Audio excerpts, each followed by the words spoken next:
नमस्कार दोस्तों, स्वागत है आपका मेरे YouTube चैनल ज्ञान दर्शन में। आज हम बात करेंगे ज्ञान योग के विषय में और जानेंगे कि ज्ञान योग का जीवन में क्या प्रभाव पड़ता है। ज्ञान योग के माध्यम से साधक किस प्रकार जीवन की पूर्णता को प्राप्त करता है। ज्ञान योग वह माध्यम है जिसके द्वारा मनुष्य अपने जीवन का कल्याण कर परम पद को प्राप्त करता है। आज हम जानेंगे वह कैसे ज्ञान योग के माध्यम से योग को प्राप्त होकर जीवन में उन्नति करता है। यदि आप मेरे चैनल पर नए हैं तो इस चैनल को सब्सक्राइब करें और बेल आइकन को प्रेस करें ताकि मेरे द्वारा बनाई गई वीडियो का नोटिफिकेशन आपको मिलता रहे। अगर आपका योग से संबंधित कोई भी प्रश्न है तो मुझे कमेंट सेक्शन में ज़रूर बताएं। चलिए शुरू करते हैं आज की वीडियो। देखेंगे ज्ञान योग का परिचय। ज्ञान योग क्या है? ज्ञान के माध्यम से योग की सर्वोच्च अवस्था को प्राप्त करना ज्ञान योग कहलाता है। योग की साधना के अनेकों मार्ग प्रचलित हैं जिन्हें साधक अपनी इच्छा व क्षमता के अनुसार चयन करता है। योग मार्ग में ज्ञान योग का अपना विशिष्ट स्थान है। वेदांत दर्शन ज्ञान योग पर आधारित दर्शन है। ज्ञान योग का साधक जिज्ञासु प्रवृत्ति का होता है। जैसा कि हम जानते हैं कि योग के अनेकों मार्ग प्रचलित हैं, जैसे हठ योग, लय योग, मंत्र योग, राजयोग, नाद योग, ध्यान योग। तो ज्ञान योग का अपना विशिष्ट स्थान है इन सभी के मध्य। आइए देखते हैं आगे। ज्ञान योग में साधक जीवात्मा और परमात्मा की एकता को जानकर अविद्या से पार हो जाता है। अविद्या क्या है? अविद्या के माध्यम से ही मनुष्य संसार में बंधा हुआ रहता है। अविद्या के माध्यम से ही इंसान अज्ञान से ग्रस्त रहता है। अज्ञान को ही अविद्या कहते हैं।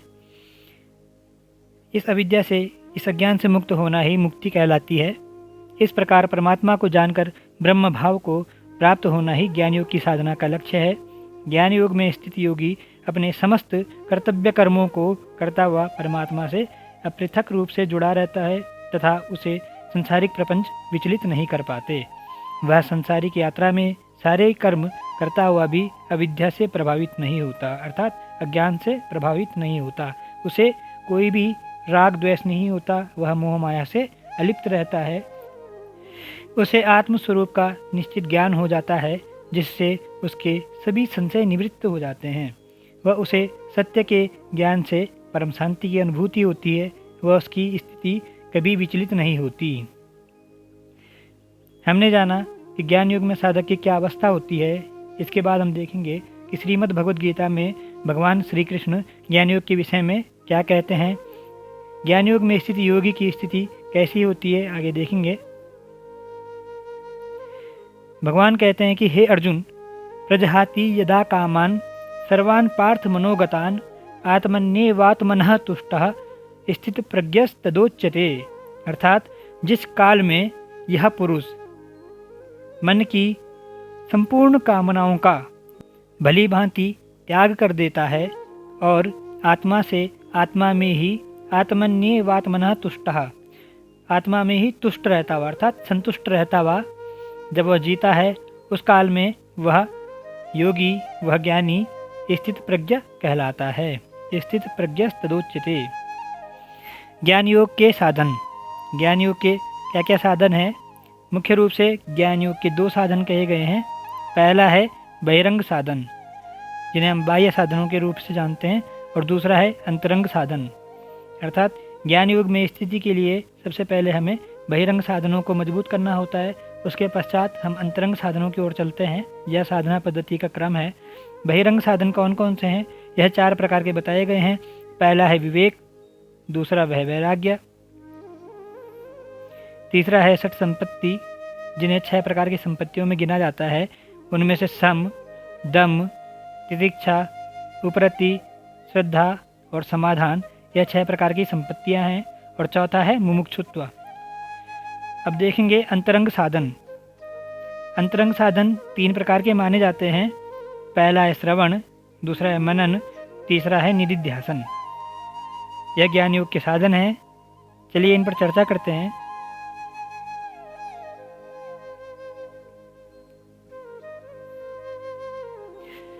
सबसे पहले हम देखेंगे बहिरंग साधन, जिनमें पहला विवेक। विवेक क्या है? एकमात्र परमात्मा ही सत्य है, ब्रह्म सत्य जगत मिथ्या तथा जगत अनित्य है। इस प्रकार ज्ञान हो जाने पर जो जीवन में व्यवहार करना है वह विवेक कहलाता है। अर्थात यह जानकर कि जीवन में सभी कुछ अनित्य है और मनुष्य इस स्थिति में जब पहुंच जाता है तो वह विवेक पूर्ण रूप से निर्णय लेता है तथा संसार में वह जो भी कार्य करता है उसे भली प्रकार जानकर समझकर वह करता है। ऐसा कर्म विवेक कहलाता है। दूसरा है वैराग्य। देखे व सुने हुए विषयों में मन का तृष्णा रहित हो जाना ही वैराग्य कहलाता है।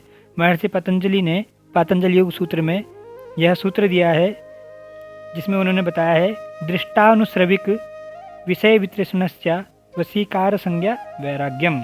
अर्थात देखे और सुने गए दृष्टानुश्रविक विषय वितृष्णस्य, देखे और सुने गए विषयों में तृष्णा रहित हो जाना वशीकार संज्ञा वैराग्यम, यह वैराग्य की अवस्था कहलाती है। आगे बात करेंगे षट संपत्ति। जानते हैं षट संपत्ति में 6 संपत्तियों को। पहली है सम। सम क्या है कि मन का निग्रह करना ही सम कहलाता है। अर्थात मन में सुख दुख आदि द्वंद्वों का, जिस प्रकार से राग और द्वेष का हमारे मन में विचार आते हैं और यह हमारे मन को प्रभावित करते हैं, इन सभी का निग्रह करना और मन को परमात्मा में लगाए रखना, यह सम कहलाता है। दूसरा हम देखेंगे दम। दम क्या है? दम का अर्थ है दमन करना। किसका दमन करना? बाह्य इंद्रियों का निग्रह करना, यह दम कहलाता है। तीसरा है तितिक्षा अर्थात तप। किस प्रकार का तप? शीत उष्ण सुख दुख आदि भावों को सहन करना, सभी द्वंद्वों को सहन करना, कष्टों को सहन करना, यह तितिक्षा के अंतर्गत आता है। उपरति सभी विषयों में उदासीन भाव का होना, अर्थात किसी भी वस्तु या किसी भी विषय की आकांक्षा न करना, जो भी स्वयं के पास में उपलब्ध है उन्हीं पर संतोष को धारण करना, संतोष रहना, यह उपरति कहलाता है। 5वां है श्रद्धा। देखेंगे कि गुरु वाक्यों तथा वेदांत वाक्यों पर श्रद्धा का होना श्रद्धा कहलाता है। 6ठा देखेंगे समाधान। समाधान क्या है? परमात्म चिंतन में मन को लगाए रखना समाधान कहलाता है। वह स्वयं का अवलोकन करते रहना भी समाधान है। हम परमात्म चिंतन जब करते हैं और हमारे मन में जब किसी प्रकार के भी राग द्वेष आदि भावों के द्वारा हमारा मन विचलित होता है, उन सभी भावों का समन करना और अपने आप को परमात्मा में लगाए रखना, यह समाधान कहलाता है। यह 6 संपत्तियां हैं जिनके द्वारा मनुष्य परम गति को प्राप्त करता है। और चौथा हम देखेंगे मुमुक्षुत्व। मुमुक्षुत्व क्या है? कि मोक्ष प्राप्त करने की तीव्र इच्छा ही मुमुक्षुत्व कहलाती है। विवेक चूड़ामणि में आदि गुरु शंकराचार्य जी ने मुमुक्षुत्व के लिए कहा है, मंद मध्यम रूपापि वैराग्येन समाधिना प्रसादेन गुरोः सेयम प्रवृद्धा सूयते फलम। अर्थात वह मुमुक्षुता मंद और मध्यम भी हो तो भी वैराग्य तथा सम आदि 6 संपत्तियों से और गुरु कृपा से भी बढ़कर फल उत्पन्न करती है। क्यों? मुमुक्षुता किसे कहते हैं? अहंकार से देह पर्यंत जितने भी अज्ञान से कल्पित बंधन हैं उनको अपने स्वरूप के ज्ञान के द्वारा त्याग देने की इच्छा ही मुमुक्षुत्व कहलाती है। इतना हमने मुमुक्षुत्व के बारे में जाना। आगे जानेंगे अंतरंग साधन। ज्ञान योग के अंतरंग साधन कौन कौन से हैं? सबसे पहला है श्रवण। शास्त्रों वेदों गुरु वाक्यों व शुभ वचनों का श्रवण करना चाहिए, यह है श्रवण। दूसरा है मनन। सुने व पढ़े हुए शास्त्र व गुरु वाक्यों का चिंतन व मनन करते रहना चाहिए, यह है मनन। और तीसरा है निधिध्यासन।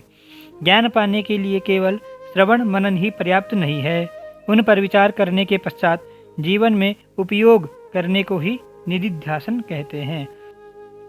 ज्ञान योग में श्रवण और मनन के पश्चात निधिध्यासन का अभ्यास करना आवश्यक है, क्योंकि केवल श्रवण और मनन मात्र से ही अपना उद्धार संभव नहीं है। निधिध्यासन का अभ्यास करने से ही योग में पूर्णता प्राप्त होती है। आगे देखते हैं शिव संहिता के अनुसार। शिव संहिता में भगवान शिव ज्ञान योग के विषय में कह रहे हैं कि एकम ज्ञानम नित्यमाद्यंत शून्यम नान्यत किंचिद वर्तते वस्तु सत्यम यद भेदो अस्मिन् इंद्रियोपाधिना वै ज्ञानस्यायम भासते नान्यथैव, अर्थात एकमात्र ज्ञान ही नित्य आदि अंत से रहित है। जगत में ज्ञान से भिन्न कोई वस्तु नहीं है। नान्यत किंचित वर्तते वस्तु सत्यम। जगत में जो भी भेद दिखाई देता है वह इंद्रियों की उपाधि के कारण ही दिखाई देता है। यद भेदो अस्मिन इंद्रियोपाधिना वे, संसार में ज्ञान से पृथक कुछ भी नहीं है। ज्ञानस्यायम भासते नान्यथैव, अर्थात ज्ञान के अलावा इस संसार में कुछ भी नहीं है। ज्ञान योग में जब साधक इस स्थिति को प्राप्त हो जाता है, वह ज्ञान योग के माध्यम से जब जानता है कि संसार ज्ञान स्वरूप है, संसार के कण कण में ज्ञान है, तो ऐसी स्थिति में वह सभी बंधनों से पृथक होकर केवल आत्मभाव से सभी जगत को देखता है और उसकी स्थिति अविचल रूप से बनी रहती है। इस कारण वह किसी भी माया के प्रपंच में लिप्त नहीं होता। ज्ञान योग के माध्यम से मनुष्य योग की पूर्णता को प्राप्त करता है तथा वह अपने जीवन का कल्याण कर परमात्मा से ऐक्य को प्राप्त होता है। आगे देखेंगे, श्रीमद् भगवद गीता में श्री कृष्ण कहते हैं कि सांख्य योगो पृथक बाला प्रवदन्ति न पंडिताः एकमप्यास्थितः सम्यग् उभयोर्विन्दते फलम, अर्थात ज्ञान योग और कर्म योग को साधारण अविवेकी जन पृथक मानते हैं, किंतु बुद्धिमान व्यक्ति ज्ञान योग और योग को पृथक नहीं मानता, अर्थात वह दोनों को एक समान ही मानता है, क्योंकि दोनों में से एक में भी सम्यक प्रकार से स्थित पुरुष उसी परमात्मा को प्राप्त होता है।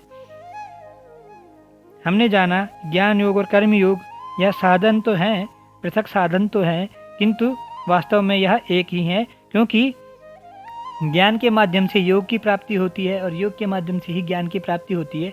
यह दोनों एक दूसरे से पूर्ण रूप से जुड़े हुए हैं। जब वह योग करता है तो योग के माध्यम से वह ज्ञान को प्राप्त होता है, जिससे वह अपने जीवन का कल्याण कर पाता है। यदि वह ज्ञान योग के माध्यम से चलता है तो उसे योग की पूर्णता स्वयं ही प्राप्त हो जाती है। इसलिए यह दोनों साधन अभिन्न रूप से एक ही हैं।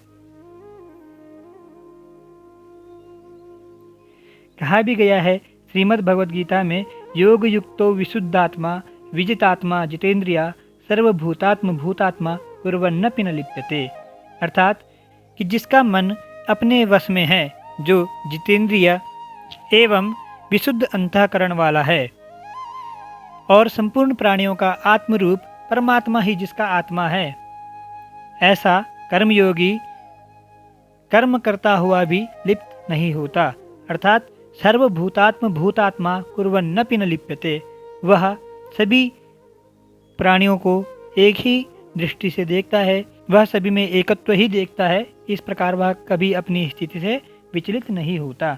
हमने आज जाना ज्ञान योग के विषय में महत्वपूर्ण जानकारी। ज्ञान योग के विषय में हमने महत्वपूर्ण बातों को आज जाना। मिलते हैं अगली वीडियो के साथ में। धन्यवाद।